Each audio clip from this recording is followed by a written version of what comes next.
Function కైనా order చేయండి 8919763872 www.sanatanjal.in. ఎవరైనా సాధన చేయవచ్చా, మీరు ఒక్కరే చేయాలా? లేదండి, మంత్రం ఎలా అంటే సాధన చేయడానికి నేను కాదు, బ్రాహ్మణుడికి అధికారాలు ఉన్నాయి. అదే ఎట్లా, ఎందుకు మిగతా వాళ్ళకి ఎందుకు లేవు? మిగతా వాళ్ళకి ఎందుకు లేవని కాదు, మిగతా వాళ్ళకి ఇవ్వడానికి మేము అధికారం, మాకేం అధికారం లేదు ఇవ్వడానికి. మేము రాసింది కాదు, మేము ప్రతిపాదించింది కాదు. కానీ శతాబ్దాలుగా మీ చేతుల్లోనే ఉన్నాయి. అదేనండి, మేము ప్రతిపాదించింది కాదు, మేము పెట్టిన రూల్స్ కాదవి, మేము రాసింది కాదవి. మేము రాసింది కాదు, మేము ప్రతిపాదించింది కాదు, ఆ సూత్రాలు కూడా మేము పెట్టింది కాదు. నాకేం అధికారం ఉంది పక్కవాడికి ఇవ్వడానికి కదా. కానీ మేము అనుసరిస్తూ వస్తున్నాం. అర్హత ఉన్నవాడు, గుర్తుపెట్టుకోండి, అర్హత ఉన్నవాడు ఎలాంటి స్థితిని కలగజేసినా, ఎలాంటి ప్రలోభాలు కలగజేసినా, తలలు తీసేస్తాను చెప్పినా, తలలు తీసేసినా, విందుకని పిలిచి 800 మంది తలలు నరికేసినా, చర్మాన్ని తీసేసి చొప్పులు కుట్టుకున్నా, చర్మాన్ని తీసేసి ఉప్పు కారాలు అద్దినా, యజ్ఞోపవీతాలు తెంచి చలి కాచుకున్నా, వాళ్ళ భార్యా పిల్లల్ని అవమానం పాలు చేసి అత్యాచారాలు చేసి చంపేసిన, వాని అస్తిత్వానికి మూలమైన దేవాలయాలు నాశనం చేసిన, వాని అస్తిత్వానికి మూలమైన గురువుల్ని, గురుకులాలని, విద్యాలయాల్ని, వీటన్నింటినీ ధ్వంసం చేసినప్పటికీ వాడికి ఆపాదించినటువంటి ధర్మాన్ని అర్హత ఉన్నటువంటి వాడు చేసుకుంటే వస్తున్నాడు, దాన్ని పరిరక్షించుకుంటూనే వస్తున్నాడు. అంటే ఈ అర్హతను ఎవరు నిర్ణయిస్తారో? అర్హత ఏంటి పోనీ? అర్హత అంటే ద్విజత్వం అండి, ద్విజత్వం. యజ్ఞోపవీత ధారణే అర్హత, ఉపనయన సంస్కారమే అర్హత. మేము వేసుకోకూడదా? మిగతా వాళ్ళు వేసుకోకూడదా? లేదు, మేము ఇచ్చేది కాదండి, మేము కేవలం అనుసరిస్తున్నాం అంతే, మేము ఇచ్చేది కాదు. మేము అనుసరిస్తే మీరు అన్న ఫీల్ అవుతారా? కాదండి, అది చెప్పేది అండి, అది మేము ఇవ్వడం. ఇప్పుడు యజ్ఞోపవీత ధారణ అనేది మేము పెట్టిన నియమం కాదు, ఆ ఉపనయన సంస్కారం అనేది మేము పెట్టింది కాదు, మేము కేవలం అనుసరిస్తూ వస్తున్నాం. పక్కవాడికి ఇవ్వడానికి మంత్రము ఇది ఒక పుస్తకం కాదు. అది ఎలా అంటే అది ఒక ఆయుధం. ఎప్పుడు వాడాలో, ఎలా వాడాలో, ఎవరు వాడాలో, ఎవరికి ఇవ్వాలో, ఎప్పుడు దాన్ని ఉపయోగించాలో, ఎలా ఉపయోగించాలో, దాన్ని అధ్యాపనాలు ఎలా చేయాలో దానికి నియమ నిబంధనలు రాసిన వాడికి హక్కు ఉంటుంది కదా. అవును, నాకేం హక్కు ఉంటుంది? నేను ఇవ్వడానికి నాకైతే అధికారం లేదు. కానీ దీన్ని ఏమంటారంటే అధికార బోధ అని అంటారు. శాస్త్రంలో దీన్ని అధికార బోధ అంటారు. ఎలా అంటే ఇప్పుడు నాకు ఒక ఉదాహరణ, మిమ్మల్ని ఒక ప్రశ్న అడుగుతాను. నాకు ఒక పుస్తకం దొరికింది, ఒక పుస్తకం శస్త్రచికిత్స ఎలా చేయాలి ఓ పుస్తకం దొరికింది. అంటే ఓపెన్ హార్ట్ సర్జరీని ఎలా చేయాలని ఒక పుస్తకం దొరికింది. రాత్రంతా కూర్చొని ఆ పుస్తకం మొత్తం చదివేశా. పొద్దున్నే నేను హాస్పిటల్కి వెళ్ళి నేను పుస్తకం చదివానండి, నాకు ఆపరేషన్ చేయడానికి పర్మిషన్ ఇవ్వండి అంటే ఇస్తారా? ఎందుకు ఇవ్వరండి, మీరే ఎందుకు చేయాలి? అలాగే ఏ సివిల్స్, ఐఏఎస్ ఆఫీసర్ అవి కూడా చదవగలరు, వేదం చదివినప్పుడు ఇవి కూడా చదవగలరు. కాబట్టి ఆ పుస్తకాలు రాత్రి కూర్చొని చదివేశాను అనుకోండి, పొద్దున్నే ఏ కమిషనర్నో కలెక్టర్నో చేసేస్తారా? ఎందుకు చేయరు? మీరే ఎందుకు ఉండాలి అంటే కదా.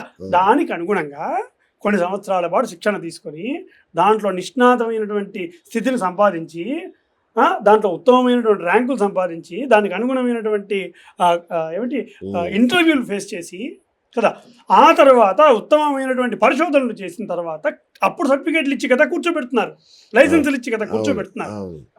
ఊరికే రాదు కదా అది. ఈ ద్విజత్వం అనేది కూడా అలాంటిదే, నేనిచ్చేది కాదు. అనాదిగా ఒక బ్రాహ్మణుడు పుట్టక ముందు నుండే వాడు సంస్కరించబడతాడు. మీకు చెప్తాను వినండి శ్రద్ధగా. పుట్టక ముందు నుంచి కాదు, ఇంకా గట్టిగా చెప్పాలంటే వాడు గర్భంలో పడక ముందు నుండి సంస్కరించబడతాడు. వివాహమైన దంపతులు, వాళ్ళ మొట్టమొదటి కలయిక గర్భాధానము. అది గర్భాధానం అంటారు. అది మొదటి సంస్కారం. బీజం పడడానికంటే ముందే మంత్రభూయిష్టమై ఉంటుంది ఆ గర్భాధానం. అది మొదటి సంస్కారం. అది అక్కడి నుండి బీజం పడ్డ తర్వాత, గర్భం నిశ్చయమైన తర్వాత, ఆ పిండం విచ్ఛిన్నం కాకుండా ఉండడం కోసం, ఆ శరీర వృద్ధి కలగడం కోసం, పిండ వృద్ధి కలగడం కోసం దాన్ని కాంక్షిస్తూ పుంసవనము అని ఒక 2వ కర్మ చేస్తారు. ఇది 2వ సంస్కారం. అది కూడా మంత్రభూయిష్టమై ఉంటుంది. అక్కడ హోమాలు ఉంటాయి, ఇవన్నీ తండ్రి చేస్తాడు. తర్వాత 3వ సంస్కారం ఉంటుంది, అది సీమంతము అని. ఇది అందరికీ ఉంటుంది, కానీ బ్రాహ్మణుడికి మంత్రభూయిష్టమై ఉంటుంది ఈ సీమంతం. సుఖప్రసవం కలగాలని, అలాగే అనుభవజ్ఞులైనటువంటి సంతానవతుల చేత ఆ గర్భవతిని ఆశీర్వదించడం, ఉమ్, ఆమెకు ధైర్యం చెప్పడం, సుఖప్రసవం కలగాలని ఆశీర్వదించేటువంటి కర్మ సీమంతం. అది కూడా మంత్రభూయిష్టమయ్యే 3వ సంస్కారం. తర్వాత 4వ సంస్కారం ప్రసవం అయిన తర్వాత బొడ్డు కోసేటువంటి సంస్కారం, అది జాతకర్మ అంటారు. అక్కడ ఏమిటంటే తల్లిని బిడ్డని వేరు చేస్తున్నందుకు గాను ప్రాయశ్చిత్త హోమాలు చేస్తాడు తండ్రి. ఉమ్, తన కుమారుడు ఎవరైతే 9 నెలల గర్భవాసం చేసి వచ్చాడో ఆ గర్భవాస దోషాలన్నీ నివృత్తి చెందడం కోసం వాణ్ణి సంస్కరించేటువంటి హోమాలు చేస్తాడు, ప్రాయశ్చిత్త హోమాలు చేస్తాడు, గర్భవాస దోష నివృత్త్యర్థం చేస్తాడు. జాతకర్మ అని ఉంటుంది అక్కడ హోమాలు.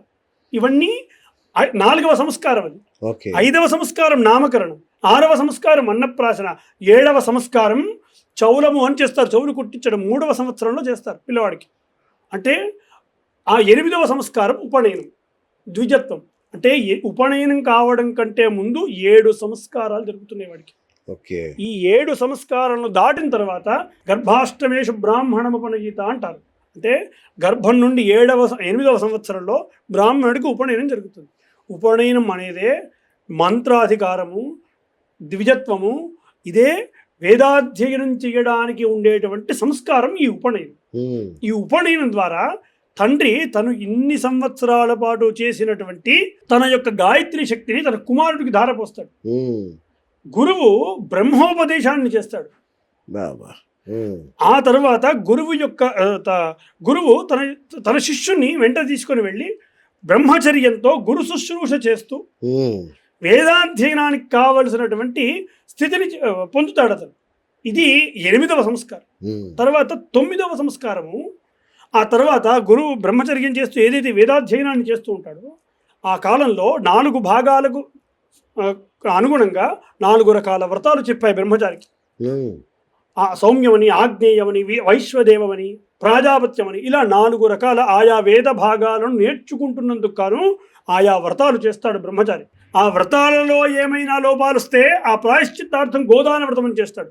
ఆ, ఇవన్నీ పూర్తి చేసుకొని ఎక్కడి నుండి అయితే బయలుదేరాడో మళ్ళీ అక్కడికి తిరిగి వచ్చేటువంటి దాన్ని సమావర్తనము అంటారు. తిరిగి రావడాన్ని సమావర్తనము అంటారు. గురువు ఆజ్ఞ తీసుకొని నేను మళ్ళీ విద్యంతా పూర్తి చేసుకొని మళ్ళీ ఇంటికి తిరిగి వస్తాడు, దాన్ని సమావర్తనం అని వేడుక చేస్తారు. వచ్చి ఈ బ్రహ్మచర్యంలో ఏదైతే లోపాలు జరిగాయో వాటికి ప్రాయశ్చిత్త హోమాలు చేస్తాడు. స్నాతక వ్రతము అని చేస్తాడు అక్కడ. అలా ప్రాయశ్చిత్తాలు చేసి ఆజ్ఞ తీసుకొని స్నాతకుడై వివాహం చేసుకుంటాడు. ఈ 15 కర్మలు ఏవైతే ఉన్నాయో ఇది బ్రాహ్మణుడికి జరిగే పంచదశ కర్మలు అంటారు. ఓకే. దీన్ని నేనెట్లా విఘ్నం చేసి పక్కవాడికి ఇవ్వాలి? నాకేం అధికారం ఉంది? బ్రాహ్మణుడు పుట్టక ముందు నుండి సంస్కరించబడుతుంటే నేను మధ్యలో పక్కవాడికి ఎవడికో ద్విజత్వం ఇవ్వడానికి లేదా అర్హతను ఇవ్వడానికి నేనెవరిని? మాకేం అధికారం ఉంది? ఉమ్, మాకు సర్వదా అధికారం లేదు. మేము కేవలం అనుసరిస్తూ వస్తున్నామంతే. ఓకే. మాకు అధికారం ఇవ్వడానికి గల ఇది లేదు. కొన్ని లక్షల సంవత్సరాల నుంచి పరంపరగా వేదరక్షణ కోసం, ఎందుకంటే వేదాలు ఇవి అపౌరుషేయ, కొన్ని లక్షల సంవత్సరాల నుండి ఈ వేద మంత్రాలను అధ్యయనం చేస్తూ ఒక పరంపరగా వస్తున్నాయి, పరంపరగా రక్షిస్తూ వస్తున్నాయి. ఈ వేదాలు అపౌరుషేయ అంటే ఎవరో ఒక రాసినవి కానే కాదు. అవి కేవలం వినడం ద్వారా పుట్టినటువంటివి. దాన్ని విన్నటువంటి మహర్షులు వాళ్ళకి ఇది ఖచ్చితంగా రక్షించుకోవలసినటువంటి బాధ్యతగా భావించారు కాబట్టి ముఖ్యంగా అన్యాక్రాంతం కాకూడదన్న ఉద్దేశంతో ఇలాంటి అనేక నియమాలు పెట్టారు. ఆ నియమాలను మేము అనుసరిస్తున్నామంతే, మేము పెట్టినవి కాదు. మేము పెట్టుంటే పక్కవాడికి మీరు ఎందుకు ఇవ్వట్లేదని మమ్మల్ని అడగచ్చు, కానీ మాకు అధికారం లేదు. మేము కేవలం అనుసరిస్తూ వస్తున్నాం.